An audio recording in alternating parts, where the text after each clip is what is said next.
In the winter of 1887, a single photograph arrived at the Charleston courthouse that would haunt investigators for decades. It showed 17 children, ages 3 to 16, standing barefoot in the snow outside a broken-down cabin deep in the West Virginia mountains. But this wasn't just a sad image of mountain poverty. What made it horrifying were the iron shackles around their ankles, and the fact that, according to official records, the Greylock family of Bone Creek Hollow had only 4 children living in their home. The other 13, they didn't exist on paper. No birth records, no baptisms, no census entries. It was as if they had been erased from history itself. And yet, here they were, thin, hollow-eyed, chained, and forgotten. Before we continue with the story of the Greylock family and the nightmare they built in the Appalachian wilderness, make sure you subscribe to our channel and hit the notification bell. We bring you the darkest true stories history tried to bury. And tell us in the comments, what state are you listening from? Let's see how far these forgotten American horror stories reach. Bone Creek Hollow. The story begins in Bone Creek Hollow, a valley cut so deep into the Appalachian Mountains that sunlight only touched it for a few short hours a day. By 1887, the world outside was changing fast. Railroads, factories, towns growing like wildfire, but Bone Creek stayed the same. Isolated, silent, and ruled by families who kept their own secrets. The nearest town, Cedar Ridge, lay 27 miles away, over steep mountain paths that swallowed travelers whole if they didn't know the land. For outsiders, Bone Creek was a place of whispers. Folks said it was better to stay away. The Greylock family had lived there for 3 generations. Their ancestor, Jeremiah Greylock, brought his wife and children through the Cumberland Gap in 1834. But unlike most settlers chasing gold, land, or trade, Jeremiah wanted something different. He wanted isolation. Bone Creek gave him everything he needed: fresh water, fertile bottomland, thick forests, and, most important, freedom from government, church, or law. No one to ask questions. No one to interfere. By 1887, the Greylocks weren't just another mountain family. They had turned the Hollow into their own private kingdom. The master of the Hollow. At the head of this hidden world stood Ezekiel Greylock, Jeremiah's grandson. Ezekiel was tall and thin, with eyes like frozen rivers and a voice that could turn from kind to terrifying in an instant. He dressed like a simple backwoods farmer, but behind that image was a mind sharper than any outsider guessed. Where others saw survival, Ezekiel saw control. His wife, Martha Greylock, was just as feared. Hard, cold, and merciless, she was the stone heart of the household. Together, they raised 4 official children, the ones the records showed. Samuel, 19, cruel and clever like his father. Rebecca, 17, quiet but vicious in her own ways. The twins, Jacob and Jeremiah, 14, already hardened by their father's rules. But those 4 were only the surface. The Greylocks' true power came from the unseen children, the ones no one outside the Hollow was supposed to know about. Children of silence. Where did these extra children come from? The methods were simple and brutal. Sometimes, starving mountain families handed over sons and daughters in exchange for food or shelter. It was called binding out, a common practice back then. But once a child entered Bone Creek Hollow, they disappeared from the world. Their parents were told they had been sent to work in big towns. In truth, they became slaves in all but name. Other children came through darker means. Orphans from mining accidents, abandoned babies, left at churches, kids whose parents died from cholera, fever, or hunger. Ezekiel had built a secret network: corrupt officials, crooked preachers, greedy neighbors, who funneled these forgotten children into his control. By the winter of 1887, the Greylock household held 21 people. 6 were official, the other 17 existed only in shadows. And those shadows were about to be exposed. The photographer. That December, a man named Henry Pemberton, a traveling photographer, made his way through Cedar Ridge. He offered family portraits for 50 cents, a small fortune for some, but a rare chance to capture a family's image forever. He heard about the Greylocks, wealthier than most mountain folk, always trading more crops and goods than seemed possible. Curious, and hoping for a big payday, Pemberton braved the dangerous trail into Bone Creek Hollow. What he found shocked him. The Greylock home wasn't just a log cabin. It was a whole compound, a large house with glass windows, barns, outbuildings, and even dormitory-style shacks. It looked less like a family farm and more like a fortress. Ezekiel greeted him warmly, introducing his wife and 4 official children. They were clean, polite, and disciplined. But in the corners of his vision, Pemberton noticed other figures, thin children in rags, darting away whenever he turned his head. When he asked about them, Ezekiel smiled smoothly. "Orphans we've taken in," he explained.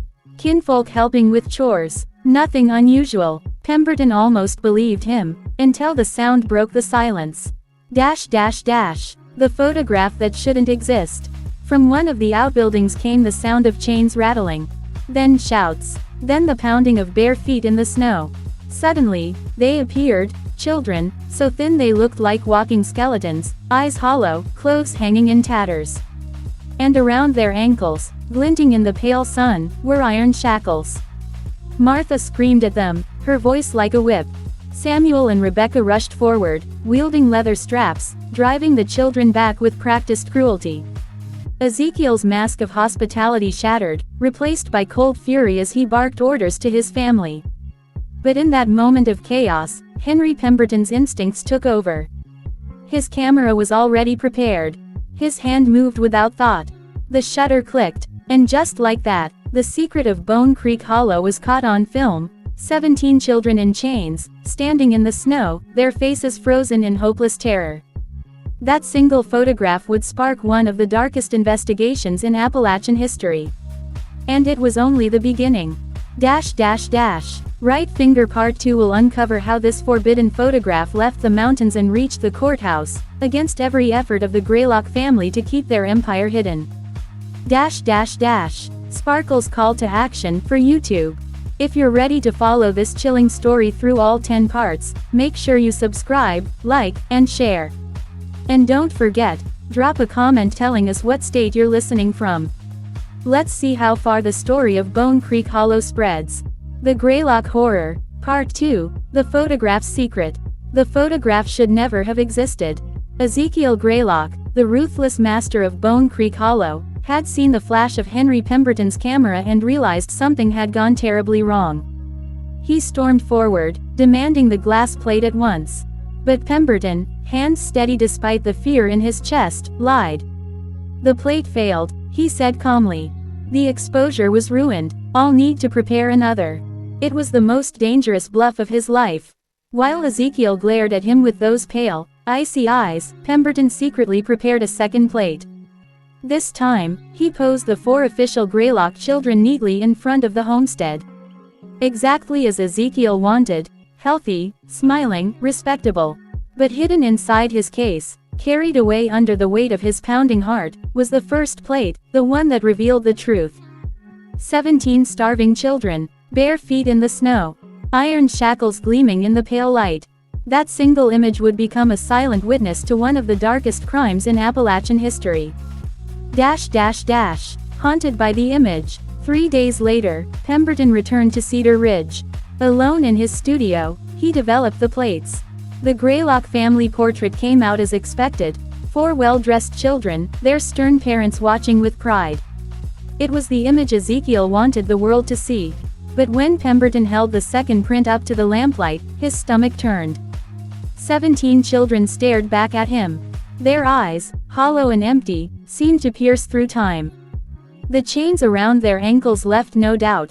This was not poverty, this was slavery in the heart of West Virginia, decades after the Civil War. He could not look away. He could not forget. And yet, he didn't know what to do. This was 1888. Child labor was common, especially in mining towns and poor mountain families. Harsh discipline was accepted. Informal adoptions, children bound out for labor, were everyday practice. Would anyone believe him if he claimed that a respected landowner had built a private kingdom of chained children? Or would they dismiss him as a meddler, a liar, maybe even a criminal himself? For 3 weeks, Henry Pemberton was paralyzed. He kept the photograph hidden in his studio safe, locked away, while nightmares plagued his sleep. Each night, he dreamed of those children standing in the snow, waiting for someone to free them. A dangerous investigation. Finally, he took the photograph to Charleston and showed it to Sheriff James Rutledge. Rutledge listened, but his eyes held doubt. Ezekiel Greylock, the sheriff said slowly, he's been a help to law enforcement more than once. Knows the mountains better than any man alive. Always reliable when we need information. Pemberton's heart sank. The Greylocks weren't just feared in Bone Creek, they were protected by the very men who were supposed to uphold justice. As weeks passed, Pemberton's investigation revealed just how deep the corruption went. Court records showed that for more than 15 years, Ezekiel had appeared before judges to adopt or apprentice orphan children. Always with proper documents, always with glowing promises of Christian charity. But when Pemberton searched for those children later, there were no traces. They had vanished from history, erased just like the 13 children in his photograph. Even worse, he found that 2 judges and a county clerk owed Ezekiel large sums of money. Loans, recorded in ledgers, that bound them to him. They had every reason to protect the Greylocks, no matter the cost. The corruption spread further still. Churches had accepted generous donations from the family. Ministers spoke of Ezekiel's charity, even helping arrange placements of orphans into his care. In their eyes, the Greylocks were doing God's work. But Pemberton knew the truth. He had seen it. The Greylocks weren't saviors. They were masters of a hidden empire, an empire built on stolen childhoods. Whispers of the past. As Pemberton dug deeper, older residents of the mountains began to talk, quietly, in whispers. Yes, families had sent children to Bone Creek Hollow during hard winters. Yes, they had heard those children went on to better lives in distant towns. But their stories didn't ring true. The timing was always strange. The disappearances happened in winter, when no child could have traveled alone. Belongings were left behind, clothes, toys, keepsakes no child would abandon willingly. And sometimes, hunters stumbled upon fragments in the wilderness. A child's shoe in a cave. Torn fabric tangled in roots. Bones, gnawed and scattered. The mountains, with their endless caves and deep gorges, had swallowed evidence for decades. What the Greylocks couldn't erase with paperwork, they erased with wilderness. A survivor speaks. By autumn of 1888, Pemberton had gathered enough to paint a terrifying picture. But it still wasn't enough. He needed someone who had lived inside the Greylock system. That's when he found her. Through a chain of quiet inquiries, word reached him of a woman living in Cincinnati under the name Sarah Miller. But her real name was Sarah Kellerman. Sarah had once lived just beyond Bone Creek Hollow. When her parents died of typhoid fever in 1863, she and her brothers were placed under Ezekiel Greylock's guardianship. She was only 12. For 6 years, Sarah endured the nightmare. Then, in 1869, she escaped. When Pemberton met her in December 1888, she was nearly 40 years old. Her face bore the lines of hardship, but her eyes carried a fire that had never gone out. And her story changed everything. The system of control. Sarah described the hollow in a way that made Pemberton's blood run cold. The iron shackles, she explained, were only for those who tried to escape. Most children were controlled in subtler, crueler ways. Food was strictly rationed, just enough to keep them alive, never enough to let them grow strong. Hunger gnawed at them constantly, making the thought of escape impossible. Friendships were broken on purpose. Siblings separated. Children who grew close were moved apart. Sleeping quarters were locked, windowless, designed to crush hope. Rewards and punishments kept them fighting each other instead of uniting. A scrap of bread for obedience. A beating for resistance. Over time, children learned that survival meant surrender. And worst of all, Sarah hinted at something darker. The Greylocks, she said, weren't just using children for labor. They had begun experimenting with something she called breeding. Pairs of older children were forced together, watched, and controlled. The Greylocks weren't just stealing children from the outside, They were trying to create their own captive generations. The silent truth. Henry Pemberton listened, horrified, as Sarah told her story. He realized then that his photograph, as terrible as it was, showed only a fragment of the Greylock horror. What he had captured on glass was not just an image of starving children. It was a window into an entire system of cruelty, one that had been perfected over decades, hidden in the cracks of Appalachian society. And Sarah's testimony meant only one thing. The Greylocks' crimes weren't just a secret of Bone Creek Hollow. They were the legacy of a family that had built an empire on silence, fear, and vanished children. Right finger in part 3, we'll follow Sarah's testimony in detail, and uncover the terrifying methods the Greylocks used to keep their empire of children under control. Sparkle's call to action for YouTube. If you're ready to hear Sarah's full story and the nightmare she survived, make sure you subscribe, like, and share this video. And don't forget to comment below, would you have dared to challenge the Greylocks if you were in Pemberton's place? The Caldwell Family Secret, Part 3. 1,000 words. Sometimes the darkest evil is not a single crime, but a carefully designed system that feeds on human lives. That is exactly what Sarah Kellerman revealed when she told the full truth about Bone Creek Hollow. The Greylocks had not just been using children as workers until they grew too old to control. No, their plan was far more disturbing. They had built a breeding system. Teenage girls who were trapped in the hollow were forced into relationships with older boys and young men. Any children born from these unions were treated not as sons or daughters, but as property of the Greylock family. From birth, they belonged to the hollow. These second-generation captives were the most valuable of all. They had never seen freedom. They had no memory of the outside world. They didn't know what laws were, or that freedom even existed. Some were kept illiterate on purpose, unable to read, unable to dream of life beyond the mountains. To them, slavery was normal. Obedience was survival. Sarah herself only managed to escape because she had learned just enough to recognize that something was wrong, enough to imagine a life beyond the hollow. In 1869, she carefully planned her escape. She hid food, studied mountain trails, and waited for a blizzard that would cover her tracks. Only then did she slip away into the frozen wilderness, half-starved, but free. But not every child was so lucky. Sarah told Pemberton that children who were too weak to work, too rebellious to control, or simply unwanted were killed, in front of everyone else. The executions were never hidden. They were meant to be lessons. Sarah had seen her younger brother, Thomas, drowned in the icy waters of Bone Creek after he tried to wave down a passing traveler for help. Other children were strangled, beaten to death, or thrown beneath the winter ice, where their frozen bodies stayed until the floods carried them away in spring. Each murder was a performance. The children were forced to watch. The message was clear: obey, or this will be you. But the Greylocks' cruelty didn't stop there. Their wealth and power came not just from unpaid labor. They were part of a criminal network. Children with useful skills were sometimes sold off, traded like animals to other families or gangs in distant states. The Greylocks also ran scams, taking advantage of struggling neighbors, loaning money or offering crop sharing, only to seize their land, livestock, and sometimes even their children when debts couldn't be repaid.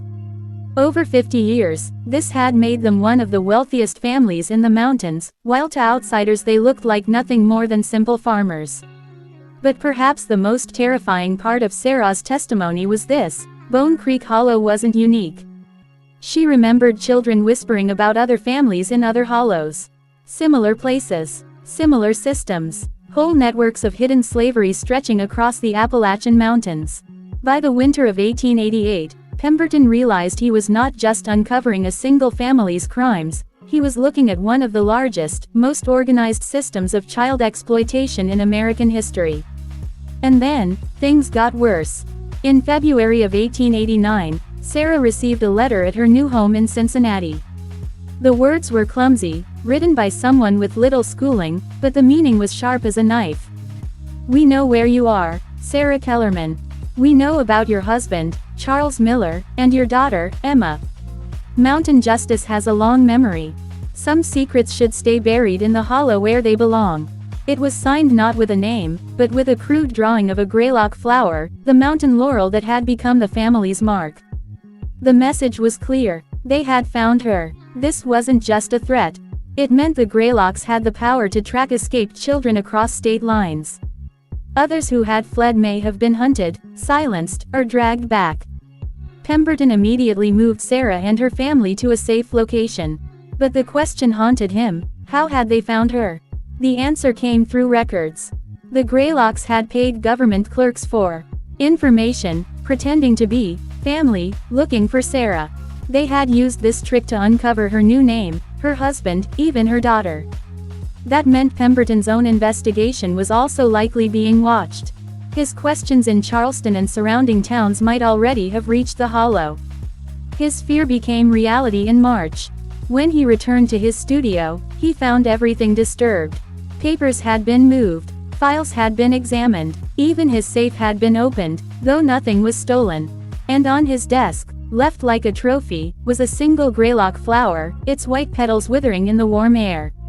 The meaning was unmistakable: we see you, we can reach you. And as threats against Pemberton grew, strange reports began spreading from the mountains. Travelers swore they saw groups of armed men moving through the woods at night. Locals heard the sound of construction deep in the valley, as if the Greylocks were fortifying their land. Merchants noticed the family buying odd supplies, large amounts of preserved food, weapons, medical kits, and lumber. As if they were preparing for war. Meanwhile, those who had helped Pemberton started suffering mysterious misfortunes. A county clerk's barn burned down after he admitted taking Greylock bribes. A merchant who shared information about the family's purchasing habits was robbed, his money untouched, but his records stolen. A minister who questioned the family's treatment of children was approached by strangers, asking about his daily routines and his wife and children. The message was the same: anyone who spoke risked losing everything. And just when Pemberton thought he could turn to the federal government for help, he discovered the worst betrayal of all. Federal marshals had known about the Greylocks for years. They weren't blind, they weren't ignorant, they had been using the Greylocks. The family served as informants, spies who fed the government information on other criminals in the mountains. The price of this relationship was silence. As long as the Greylocks delivered intelligence, their own crimes were ignored. The truth hit like a hammer. The horrors of Bone Creek Hollow had been allowed to thrive with government protection. And then, in April 1889, the final horror arrived. 3 more children vanished from mountain families. All under circumstances that pointed back to the Greylocks. Despite the heat of investigation, despite rumors spreading, despite Pemberton's work, the family wasn't hiding. They were expanding, confident, protected, unstoppable. The screams of Appalachia's children still echoed in the hollow, swallowed by stone and shadow, while Pemberton realized he was standing against something far bigger than one family. This was not just a crime. This was a system, and he was running out of time to stop it. Warning: if this story chills you to the bone, don't keep it to yourself. Share it with a friend who loves dark mysteries. Hit that like button to help us keep digging, and make sure you subscribe so you never miss what happens next. The nightmare of Bone Creek Hollow is far from over. Part 4. The Bone Creek Hollow Raid. The final confrontation began not with gunfire or fury, but with a single child's desperate gamble for freedom, a gamble that would unravel decades of hidden evil. On the night of May 15, 1889, a boy named Michael Brennan slipped away from Bone Creek Hollow. For 27 miles he stumbled through treacherous mountain terrain, barefoot and half-starved, guided only by desperation. At just 14 years old, Michael had never set foot outside the valley. He was not a runaway. He had been born inside the hollow, one of the Greylock families, bred children, raised in captivity like livestock. By dawn, he reached the small town of Cedar Ridge. What he carried with him would shatter the wall of silence protecting the Greylocks. The boy who spoke the unspeakable. Michael was not the first child to escape Bone Creek Hollow. But unlike others dismissed as troublemakers or drifters, Michael carried evidence that could not be ignored. Detailed maps of the compound's buildings. lists of names and ages of current captives. And most damning of all, a pouch of personal trinkets, dolls, lockets, buttons, taken from children who had already died in the hollow. Inside the Cedar Ridge Sheriff's Office, the boy collapsed. His body was a roadmap of cruelty. Broken bones that had healed crooked, burned scars from branding irons, malnutrition so severe he looked no older than 10. But what convinced the authorities was his encyclopedic memory of suffering. Michael could describe, in chilling clinical detail, the methods the Greylocks used to control, punish, and dispose of their victims. Sheriff Rutledge, who had long dismissed rumors about the Greylocks, found his resolve crumbling. Michael's knowledge matched missing person records going back more than a decade. His testimony revealed something far more horrifying than anyone had imagined. The hidden ledger of horror. Michael had been kept alive longer than others because he was useful. Literate, clever, and obedient when it mattered, he had been forced to help keep the family's records. In secret, he copied details of deaths, punishments, and disappearances. Over years, he created his own hidden archive. And now, he revealed its contents.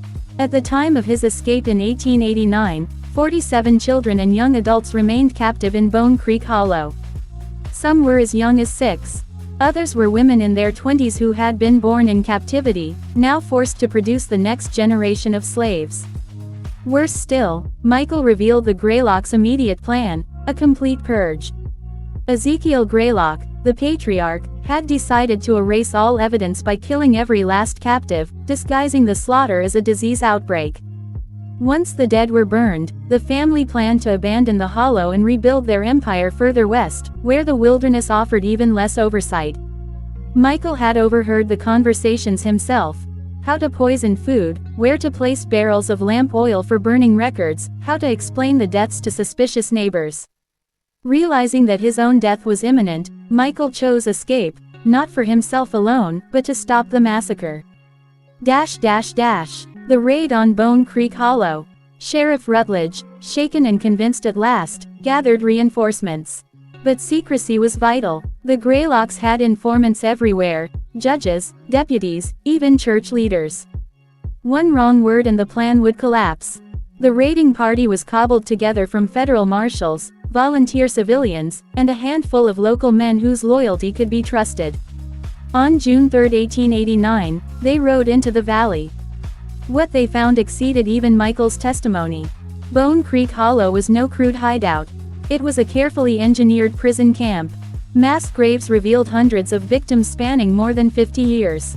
Ledgers documented children bought, sold, punished, and killed with the cold precision of bookkeeping. Torture implements filled outbuildings, chains, brands, stocks designed for long-term confinement. And most disturbing of all, correspondence linking the Greylocks to similar families across 7 states, forming a network of child exploitation that had flourished in secret for decades. The confrontation. The Greylocks were waiting. Ezekiel himself, white-haired but sharp-eyed, greeted the lawman with a calm smile. His defense was as calculated as his crimes. He claimed the Hollow's operations were sanctioned by federal authorities, producing forged documents that seemed to authorize special custody of problem children. He even named real government officials as collaborators. The deception might have worked, if not for Michael. Standing beside the marshals, the boy guided them to hidden caches of evidence, proof that contradicted Ezekiel's lies. He exposed secret passages, concealed ledgers, even the barrels of lamp oil waiting to torch the compound. Then came the most chilling discovery. Many of the captives had already been poisoned that very morning. The Greylocks had planned to kill them even as they pretended to cooperate. Quick action by the raiders saved most, but several children never recovered. It was the final proof that the family had no intention of surrender. They would rather murder every witness than face justice. The trials. The aftermath was as harrowing as the raid itself. The Greylocks were tried for kidnapping, murder, conspiracy, and fraud. Ezekiel and his immediate kin were convicted, but the web of corruption spread much farther. 12 county officials, 6 judges, and countless deputies were implicated in aiding the family. The trials dragged on for years, tearing apart entire communities. And what of the survivors? Many had no legal names, no memories of life outside captivity. Some could not adapt to ordinary society and spent their lives in institutions. Others disappeared back into the mountains, unable to exist anywhere else. Michael Brennan became both hero and tragedy. He eventually found a life in Pennsylvania, teaching and advocating for child welfare reforms. But he was haunted forever by guilt, by the faces he could not save, by the silence he endured before his escape. Sarah Kellerman, another survivor whose testimony proved crucial, dedicated her life to missing children organizations. Her work helped establish the first official missing persons databases in America. Yet she never escaped her nightmares. The legacy. Henry Pemberton's photograph, 17 children shackled in the snow, was entered into evidence. Today it hangs in the West Virginia State Archives, a permanent reminder that cruelty can hide in plain sight, shielded by silence and corruption. The hollow itself was abandoned, swallowed again by nature. But its silence is no longer complicity. It is shame. The Bone Creek Hollow case forced America to confront the truth, that evil does not always wear horns or haunt the night. Sometimes it wears respectability, reinforced by ignorance, fear, and the failure of those who should protect the innocent. The Greylocks were destroyed, but the documents found in their ledgers suggested dozens of children sold to networks farther west, victims who were never found. Their fates remain a void, swallowed by frontier darkness. Closing. And so the story ends. The children in that photograph waited over 50 years for justice. It came at last, not through supernatural reckoning, but through the bravery of a boy who risked everything to speak the truth, a survivor who lent her voice, and a society that, at last, could no longer look away. This mystery reminds us, the greatest horrors are not always monsters in the dark. They are human, thriving in silence, hidden in places where no one dares to ask questions. What do you think? Could such cruelty really remain hidden for decades in isolated communities? Leave your thoughts in the comments below. And if you want more dark tales like this one, don't forget to subscribe, hit the bell, and share this story with someone who loves mysteries. Until next time. Part 5. The Cursed Remains of Bone Creek Hollow. The Greylocks were hanged in 1891. The surviving children were scattered across orphanages, foster homes, and institutions. And the hollow, stripped of its prisoners, was abandoned to the mountains. But that should have been the end. It wasn't. What lingered in Bone Creek Hollow was something no court could convict, no gallows could hang. The forgotten evidence. When marshals cataloged the Greylocks compound, they filled 12 wagons with evidence, ledgers, tools, personal belongings of the dead. Yet by the time the crates reached Charleston, nearly half the material had vanished.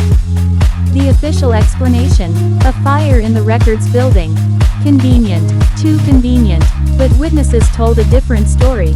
Men unloading the wagons claimed to hear cries from inside the sealed crates, thin, childlike voices whispering through the wood. One man swore he saw a doll lift its head and blink. Within days, the warehouse where the evidence was stored was consumed by flames. No one was ever charged. And the trial proceeded with only fragments of the truth. The survivors' nightmares. Sarah Kellerman, who testified at the trials, later described waking in the night to the sound of children screaming beneath her floorboards. She would tear open her home, ripping up planks, clawing through dirt, certain the voices were real. Doctors dismissed it as trauma. But Sarah wasn't alone. Michael Brennan reported the same voices, the same scratching sounds in the walls. Once, he claimed to see Ezekiel Greylock himself standing in a field at twilight, smiling as if death had been a temporary inconvenience. Other survivors whispered of visions, shackles rattling on empty walls, the taste of lamp oil in their mouths, a suffocating stench of ash that followed them from town to town. Some said the hollow had marked them, that escape had not been an end, only a reprieve. The vanishing deputies. In 1893, 2 deputies who had helped raid Bone Creek Hollow disappeared. Both were last seen traveling toward the abandoned site, perhaps seeking hidden treasure rumored to be buried there. Weeks later, hunters stumbled on their remains.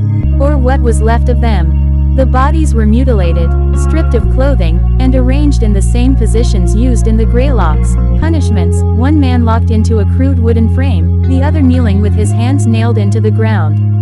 The coroner ruled it the work of vagrants. But in hushed tones, locals said otherwise. The Greylocks were gone, but their rituals lived on. The hollow reclaimed. By the turn of the century, Bone Creek Hollow was avoided entirely. Roads around it fell into disrepair. The forest grew thick, swallowing cabins and graves alike. Yet from time to time, someone would wander too close. In 1904, a surveyor camped near the hollow reported seeing a lantern bobbing through the trees. He followed, believing it was another surveyor. Instead, he found himself inside a clearing filled with freshly dug graves. The next morning, when his colleagues searched, there were no graves, only solid earth.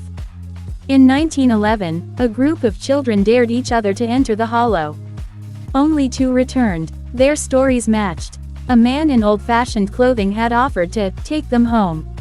When they refused, the woods themselves seemed to close around them, choking the path until only terror drove them back. The hollow was more than abandoned. It was infected.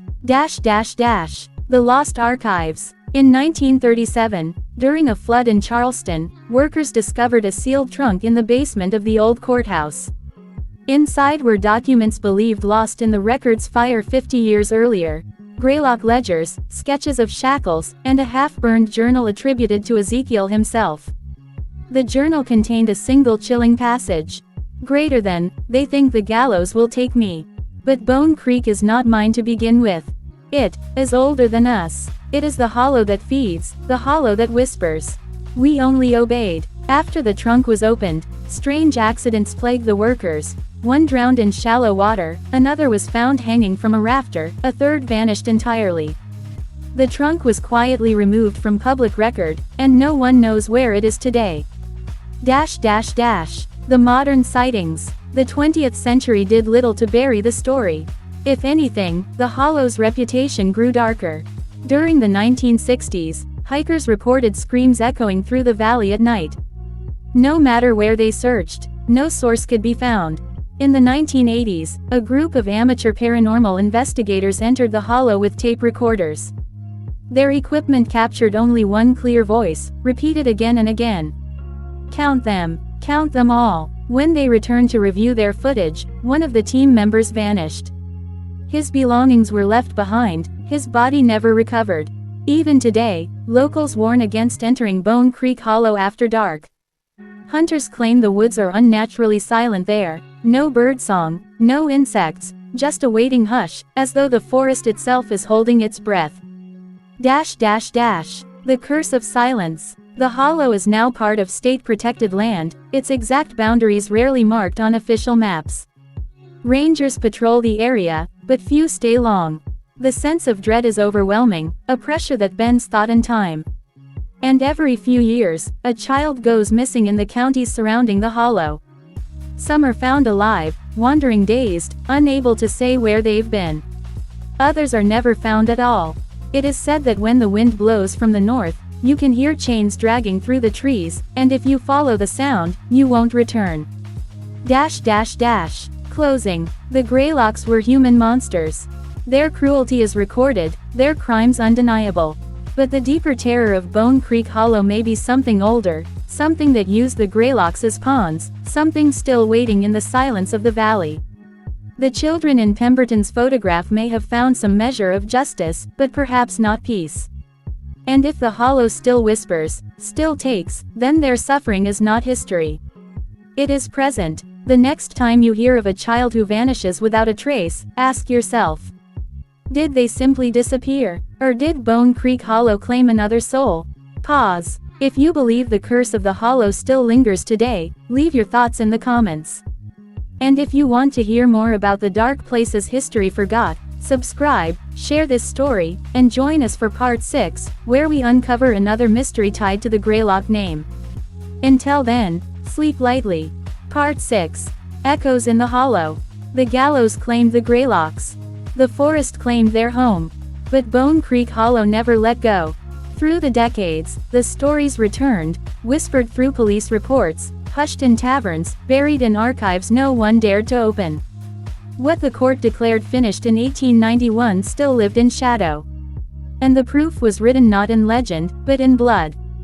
The Vanishing Orphan. In 1922, a boy named Caleb Archer was sent to an orphanage in Raleigh.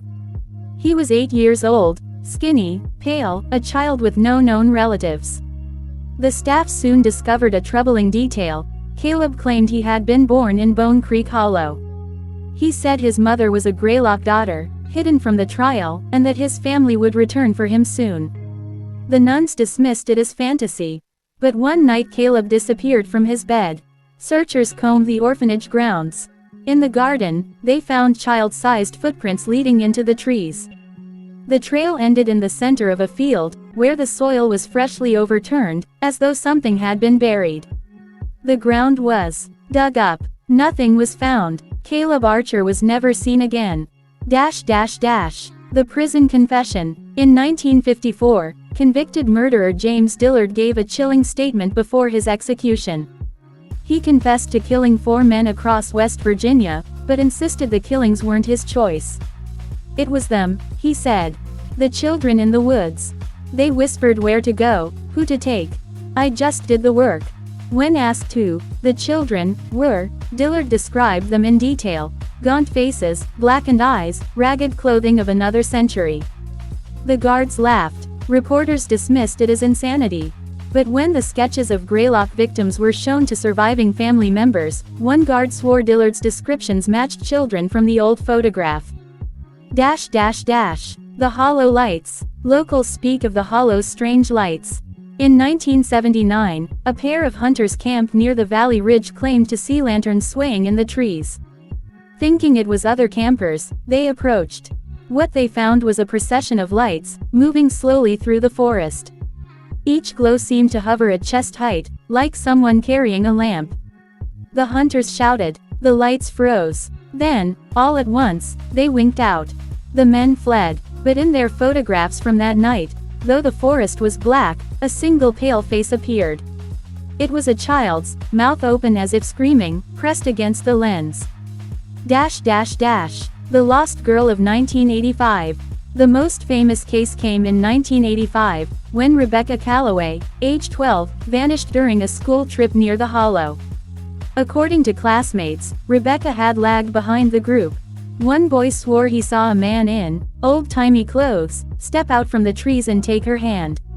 He thought it was part of the tour until Rebecca never returned. Police dogs tracked her scent deep into the forest, to a clearing filled with stone markers, none of which matched known graves. The trail ended there. Weeks later, Rebecca's mother received a package on her doorstep. Inside was Rebecca's school shoe. Tucked inside the laces was a strip of paper. It read, "The Hollow keeps what it is owed. The case remains unsolved." The ranger's testimony. In 2003, a park ranger stationed near Bone Creek Hollow filed a report. He claimed to hear voices while patrolling at night, children calling out names, sometimes his own. He described finding small handprints on his truck windows, though no one else was around. One night, his radio crackled to life with a child's voice. "Please don't leave us here."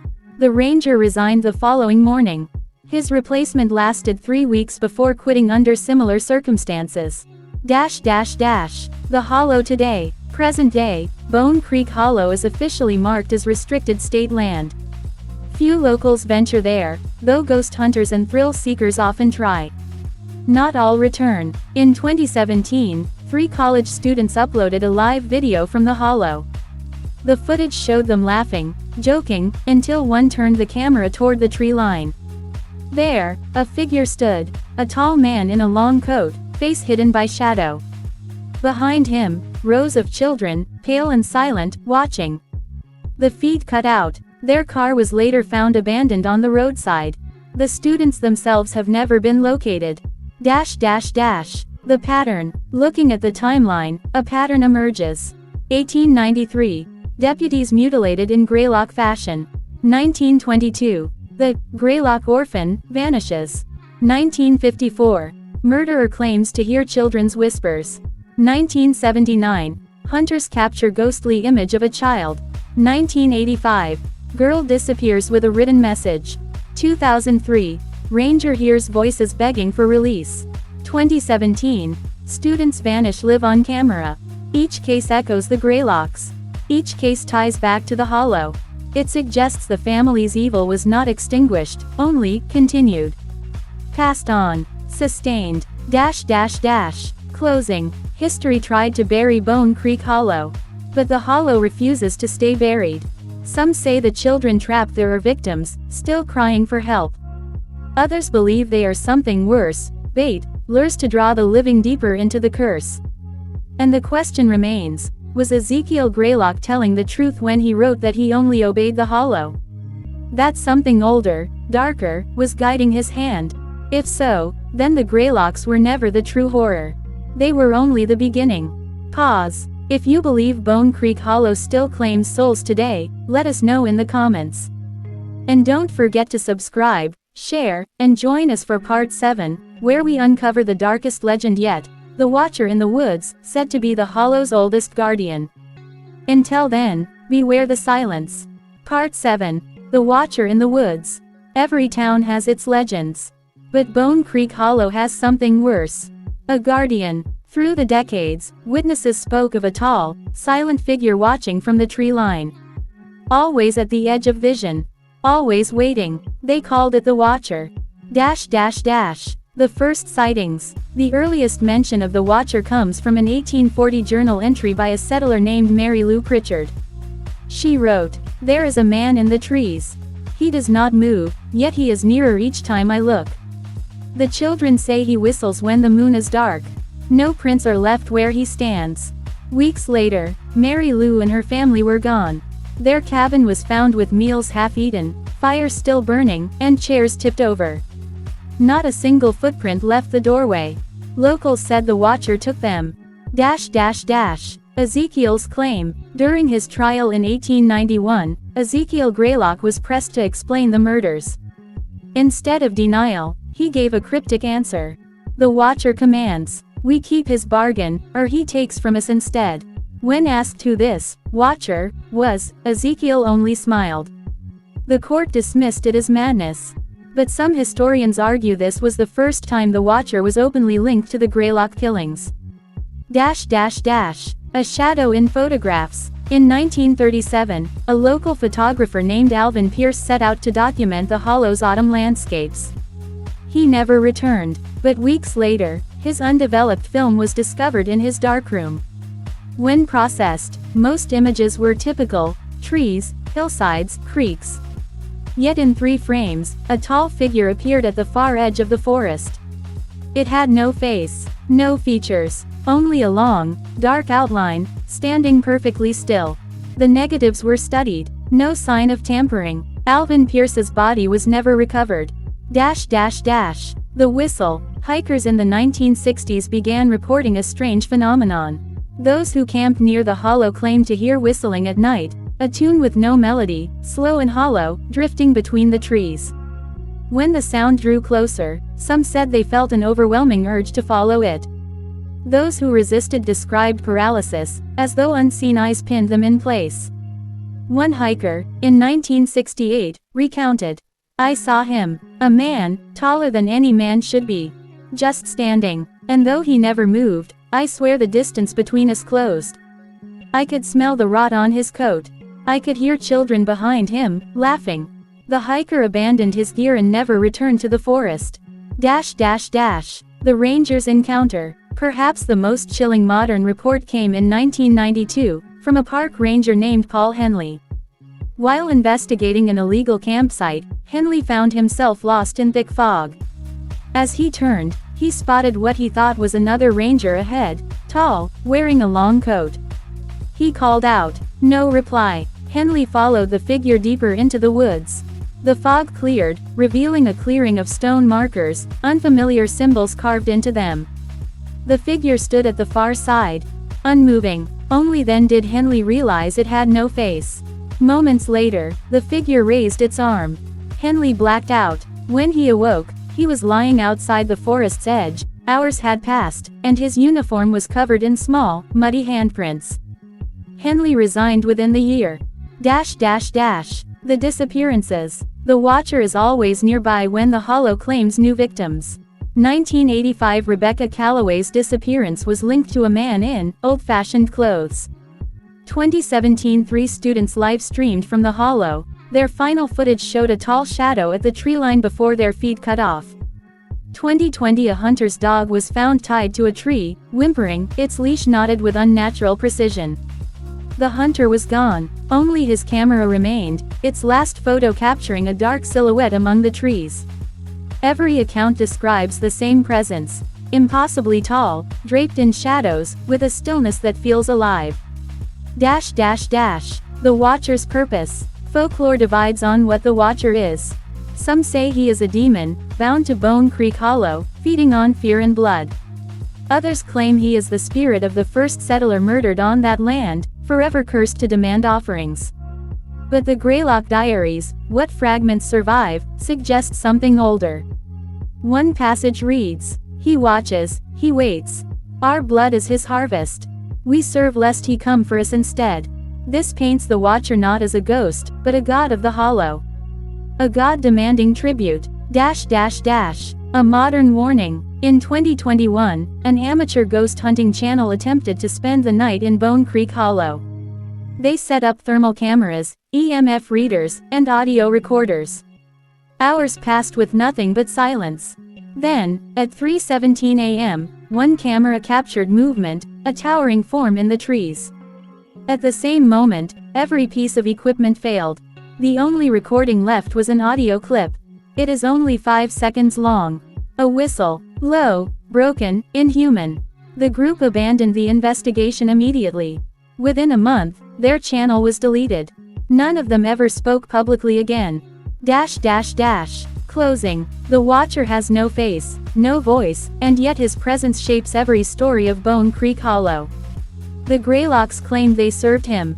Survivors whisper of his shadow. Missing persons reports form his trail. And if Ezekiel's words were true, then the Hollow itself is not cursed by the Greylocks. The Greylocks were cursed by the Watcher. Pause. So ask yourself this. When you hear a whistle drifting through the woods, when you feel unseen eyes upon you, what if it isn't your imagination? What if it's him? And what if the next step you take is toward his waiting arms? Join us for Part 8, as we uncover the strangest piece of evidence yet, a diary said to be written not by a victim, but by the Watcher himself. Until then, stay out of the Hollow. Straight ruler word count, approximately 1009. Would you like Part 8 to be presented as excerpts from this supposed Watcher's diary, blurring reality and myth, or more like an investigation-style analysis where the narrator reviews forbidden documents piece by piece? Part 8. The Watcher's Diary. In our last episode, we uncovered the terrifying presence known only as the Watcher, a faceless figure said to haunt Bone Creek Hollow for centuries. But tonight, we go deeper. Because hidden among the scattered archives of the Greylock family, and in police evidence boxes that were never meant to be opened, lies something stranger than any photograph or testimony. Pages. Torn, weathered, written in uneven hands. Some say by the Greylocks. Others say by the victims. But there is another theory, one too chilling to ignore. That these words belong to the Watcher himself. The discovery. In 1989, local historian Margaret Ellison was cataloging abandoned possessions from the Hollow when she found a small, leather-bound book inside a rusted lockbox. It contained only 13 pages. Every page was written in a different style of handwriting. Some neat, some shaky, some barely legible. Ellison called it the Watcher's Diary. Soon after, she refused to speak about it again. Excerpt 1. The Calling. The first page reads, "He is here. I hear him though he does not speak. He calls without voice, and we answer without thought. The trees bend toward him. The earth gives him root. My blood is not mine anymore." The handwriting belonged to Daniel Greylock, confirmed through comparison with letters he wrote before his arrest. Daniel was one of the brothers accused in the 1891 killings. His words suggest that even before the murders, he believed something had taken hold of him. Excerpt 2. The Bargain. The next page appears in a delicate, feminine script. Analysis later matched it to Rebecca Calloway, a woman who disappeared in 1985. Her entry says, "I followed the whistling man. He showed me the clearing. He asked for my name, and when I gave it, he wrote it on my skin with his finger. I felt it burn. I belong to him now. If you find this, do not answer when he asks your name." Rebecca's body was never found. Excerpt 3. The Silence. The third entry has no confirmed author. The words are jagged, carved deep into the page with something sharp. No mouth, no face. But he still eats. He eats what is left of us. We cannot scream. He keeps our screams for himself. They echo in his coat. If you stand close enough, you can hear them. Investigators noted that faint impressions of fingerprints pressed into the page were too small to belong to an adult. Excerpt 4. The Ritual. This entry is written in an unfamiliar hand, uneven and blotched with water damage. Blood upon the stones. Hands in the soil. Speak his name though it is not a name. Each drop feeds the hollow. Each voice binds the bargain. Fail, and he takes the child. Fail, and he takes the tongue. Fail, and he takes the eyes first. Next to this page was a crude drawing. A circle of stones, with what appear to be stick figures kneeling. Many believe this drawing matches the stone clearing described by Ranger Paul Henley in 1992. Excerpt 5. The Watcher Speaks. By far the most disturbing page is the fifth. The handwriting is barely human, long strokes, looping symbols, almost like claw marks. It reads, "I see them. They walk with fire in their hands. They whisper of me, though I am in their mouths. They are mine. The hollow is mine. The blood will return to me." What chills researchers most is that this passage is written in first person, as though the Watcher himself held the pen. Ellison's collapse. After her discovery, historian Margaret Ellison began to suffer. Colleagues reported she refused to leave her house. She boarded up her windows. And when asked about the diary, she screamed that it was still writing itself. Months later, she was found dead inside her study. Cause of death: cardiac arrest. But investigators noted something odd. Ellison's desk was covered in pages written in her own hand. Each page repeated the same line, over and over. "He is standing behind me." The police cover up. Authorities quietly removed the diary from the public record. It was sealed in an evidence box in Jefferson County, labeled as cultural artifact. But in 2003, an anonymous whistleblower leaked scans of 5 of the pages online. Within days, the website hosting them went dark. The owner claimed his hard drives melted during the upload. Even stranger, those who downloaded the scans reported corrupted files. Some showed only black screens. Others revealed faint, faceless silhouettes when brightened. A warning hidden in the pages. One page in particular stands out. The handwriting is shaky, desperate. "If you are reading this, you have already called him." The words themselves are the whistle. "He knows you now. Do not read aloud. Do not look into the trees." Whether superstition or truth, Ellison had underlined this passage 3 times in red ink before her death. What it means. So what are these pages? Are they confessions? Testimonies from the missing? Or are they something far darker? Snippets of the Watcher's own will, written through human hands. Skeptics claim the diary is an elaborate forgery, stitched together from urban legends. But believers point out a troubling pattern. Every confirmed author of the entries, Daniel Graylock, Rebecca Calloway, and possibly others, vanished or died under unexplained circumstances. And perhaps most disturbing of all, no one has ever seen the last 8 missing pages. Closing. If the Watcher's diary is real, then it is not simply a record of fear. It is a living document. One that grows. One that writes itself through anyone who enters his hollow.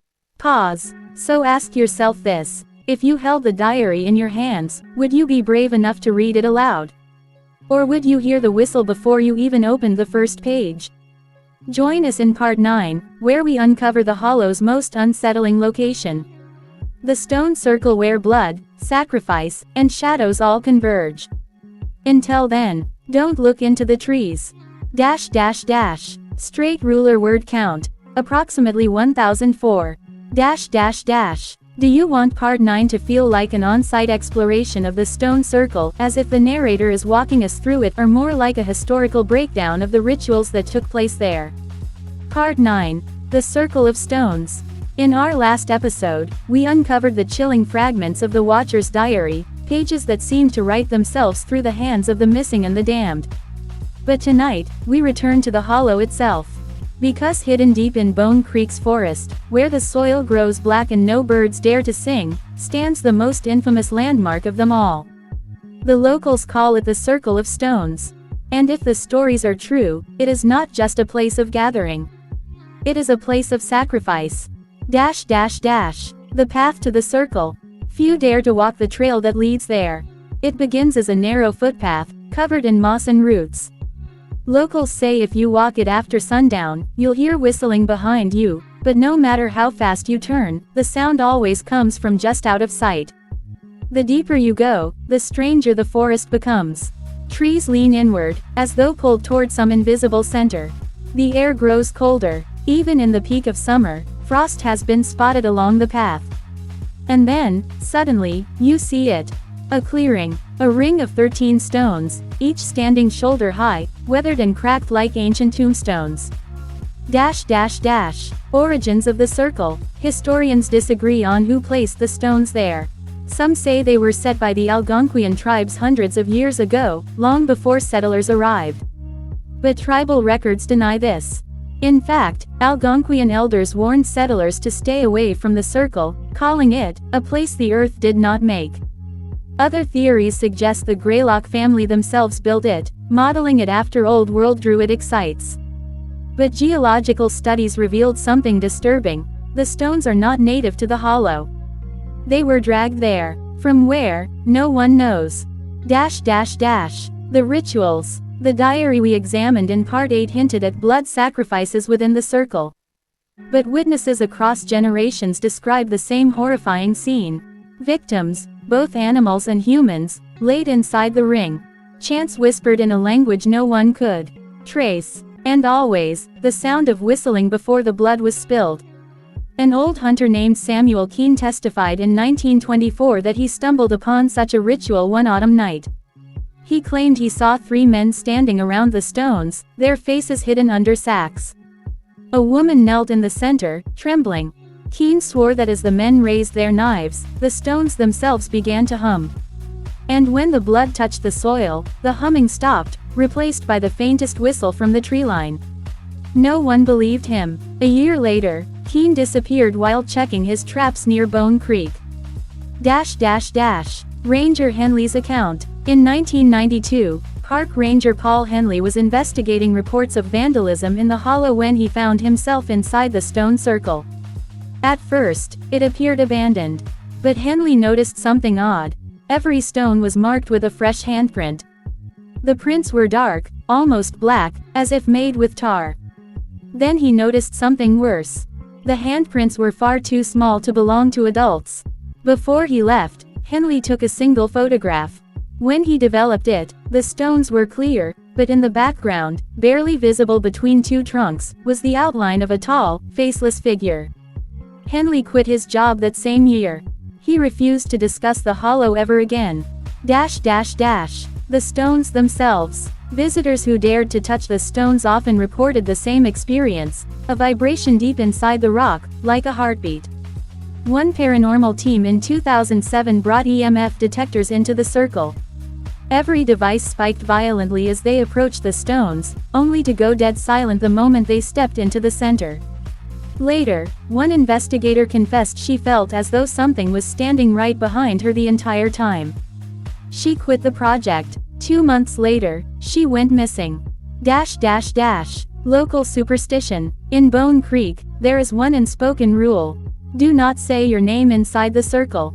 For generations, parents have warned their children never to play there, never to chant, and never to step into the center stone. Some claim that's how the Watcher chooses his next victim, by hearing a name spoken aloud in his domain. And those who ignore the warning, they never leave the forest hole. A modern encounter. In 2015, a group of college students filmed themselves exploring the hollow for a Halloween project. Their footage, what survived of it, was uploaded online but quickly removed. What remained showed them laughing, joking, until they entered the stone circle. The audio cut in and out, replaced with static. One student can be heard saying, "Do you hear that whistling?" The camera shakes violently. Someone screams. Then silence. Only one of the 5 students was ever found. She was discovered miles away, wandering barefoot, her hands covered in deep scratches, as if she'd clawed at the trees for hours. When police questioned her, she said only one thing. "He took the others because we said our names." The Watcher and the Circle. So what is the purpose of this place? Some believe the circle is a doorway, an anchor between worlds where the Watcher crosses from shadow into flesh. Others claim it is a feeding ground, a place where his chosen drag the unwilling, offering blood in exchange for protection or power. But one theory stands above the rest. The Circle of Stones is not his prison. It is his throne. Closing. The Circle of Stones remains untouched, hidden away in the depths of Bone Creek Hollow. Authorities refuse to acknowledge its existence, but locals know better. They whisper that on certain nights, when the moon is hidden and the forest goes silent, you can hear the faint whistling begin. And if you stand too close, you may feel the stones vibrate, like something alive, waiting beneath the earth. Pause. So I'll ask you this. If you found yourself standing inside the circle, would you speak your name? Or would you stay silent, praying the Watcher does not already know it? Join us in Part 10, the final chapter, where we confront the Hollow's darkest truth, and reveal what became of those who entered but never returned. Until then, don't look into the trees. Straight ruler word count, approximately 1006. Do you want the final Part 10 to end with a chilling call to action for viewers? Subscribe, share, comment woven naturally into the horror, like the story itself is warning them. Part 10. The Last Descent. For 9 chapters, we have walked through the Hollow's haunted past. We've followed the Caldwell family, uncovered the Watcher's diary, and stood within the Circle of Stones itself. But tonight, this final episode, we go deeper. Because the Hollow has one last secret. A secret that may explain not only the disappearances, but the reason the Watcher still walks among us. The final pages of the diary. Dr. Harding, you'll recall, pieced together fragments of the Watcher's diary. Yet one section was so badly damaged he could not translate it. That final passage has since been restored. And what it reveals is not a confession, but an invitation. It reads, "When the circle hums, when the earth drinks, a door will open below. To speak your name is to offer your soul. To step inside is to be remembered forever. Beneath the circle, it seems, lies more than stone. Beneath the earth." In 2003, a team of cavers explored Bone Creek's underground channels. They were mapping limestone tunnels when they found a hidden shaft directly beneath the stone circle. The air inside was stale, heavy, as though it hadn't been disturbed in centuries. At the bottom of the shaft, they discovered carvings, spirals, symbols, and crude figures of tall, faceless men etched into the walls. Some were painted in ochre, others in what forensic experts later suggested was dried blood. And in the deepest chamber, they found something worse. A stone altar, its surface worn smooth, not by weather, but by use. What happened to the cavers? The team reported their findings, but within weeks, they began vanishing one by one. The first drowned in his bathtub, his body twisted unnaturally, as if he'd been pulled under by invisible hands. The second was found in his car, engine off, keys still in his pocket. Cause of death: suffocation, though there was no sign of struggle. The third left a note: "He knows my name." He was never seen again. After that, the state sealed the shaft permanently. At least, that's what officials claimed. Locals believe it was never sealed at all, that it still waits beneath the stones, humming when the watcher calls. The Caldwell curse fulfilled. The diary suggests that Timothy Caldwell, the first to take the name of Watcher, never truly died. Instead, each generation renewed the covenant. A chosen member of the Caldwell line would step into the circle, speak his name, and descend into the hollowed earth below. There, he would join the faceless figure, not as prey, but as servant. This explains why the Caldwell name still carries weight in Bone Creek. Why their land remained untouched. Why their graves are never found. The family never died. They simply disappeared into him. A survivor's warning. In 1987, a woman named Clara Holt was found wandering the edge of the hollow. She was barefoot, disoriented, her skin pale and thin as paper. Clara had vanished as a teenager in the 1960s. By the time she was discovered, she should have been in her 40s. Yet she looked no older than 20. When questioned, she whispered, "The stones keep time different. Don't say your name. Don't follow the whistling." She lived only 2 more days before her body withered, aging decades in hours, as though time had finally caught her. Her last words were recorded. "He's still hungry. The circle awakens. Locals insist the Watcher's presence has grown stronger in recent years. Strange lights reported in the woods. Vanished hikers. Whistling heard as far as the highway.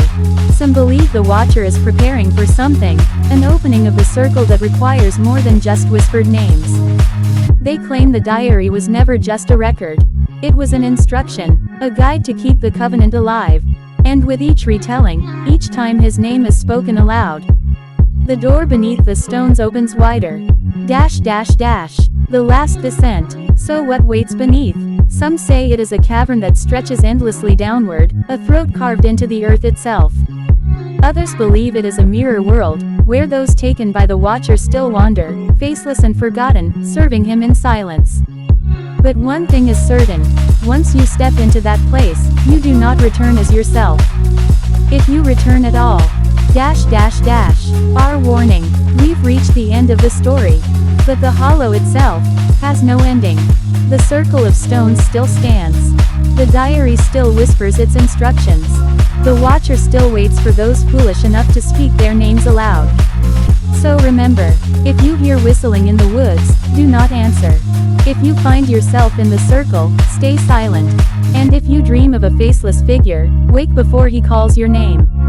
Because once he knows it, it's already too late. Final words. This concludes our journey into Bone Creek Hollow. If you've stayed with us through all 10 parts, thank you. You've walked through history, folklore, and horror, yet some say simply listening to these stories awakens his gaze. So before you leave tonight, do one thing. Break the pattern. Say any name but your own in the comments below. And if you want to hear more stories, more mysteries, more hauntings, make sure you subscribe, share this series with your friends, and leave your thoughts below. Because in Bone Creek Hollow, the story is never really over. And neither is he.